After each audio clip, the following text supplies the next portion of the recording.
you something. This is not just a story. This actually happened.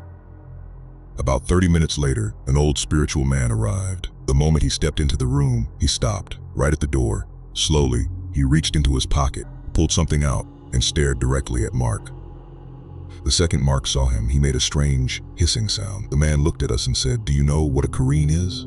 We didn't answer. He continued, "A Qareen is a shadow entity that lives alongside a human." He didn't lay down any prayer mat.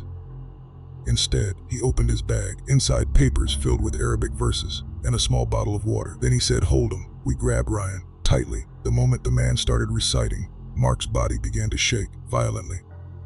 His skin slowly changed color, from pale to bluish. The man asked, "Who are you?" And then Mark answered, I trade in the souls of the dead." That's when everything changed. Let me take you back to the beginning. My name is Anthony Gonzalez. Back then, I was a third-year medical student in the United States. I lived with two of my closest friends, Jason and Mark. We rented an old house deep inside the city, but the structure was old, the walls were cracked, and everything made strange noises. Still, we believed in science, not in ghosts, not in spirits, not in anything supernatural. It was the end of December, cold, very cold. We were under pressure, studies, hospital duty, everything felt unbearable. Stretchers rushing, nurses shouting, doctors fighting to save a life. The patient's family begged to take him to a spiritual healer. We ignored them because we believed that wasn't real. That was our first mistake. At around 10:30 p.m., we returned home. And that's when things started to change. The moment we entered, the power was out. Jason lit a candle. The shadows looked like they were moving. We told ourselves it was just an illusion. But still, something felt wrong. Mark went into the kitchen. Then suddenly he said, "Guys, I smell something, a rotten smell, like dead flesh." We all felt it. At first, we thought maybe a rat died somewhere. But then the smell spread everywhere. And then another scent mixed with it, a strong, unnatural floral smell. In the middle of winter, that's when, while we were eating, suddenly, bang, a loud noise from the roof, like someone jumped from above. We froze. I grabbed a flashlight and went upstairs. No one, but the floor was covered with dead bees, hundreds of them, and in the middle, a strange dark mark. At that moment, we didn't understand it. Later, we wished we never saw it. That night, things got worse. While trying to sleep, I heard something near the window.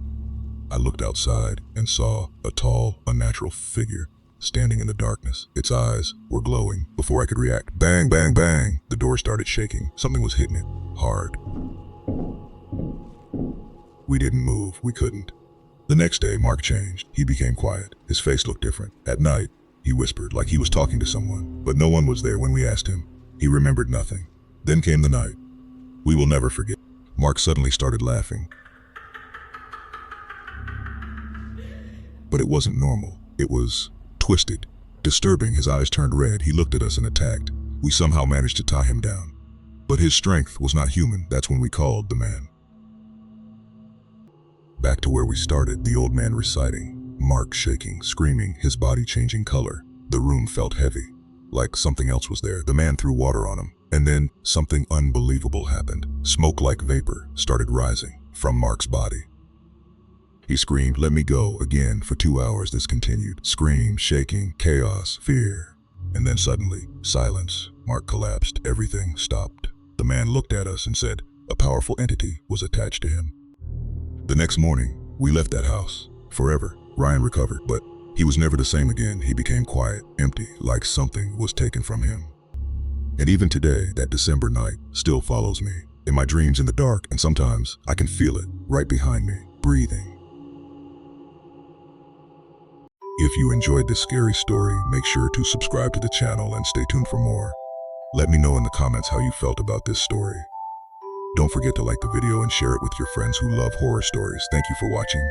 Stay safe.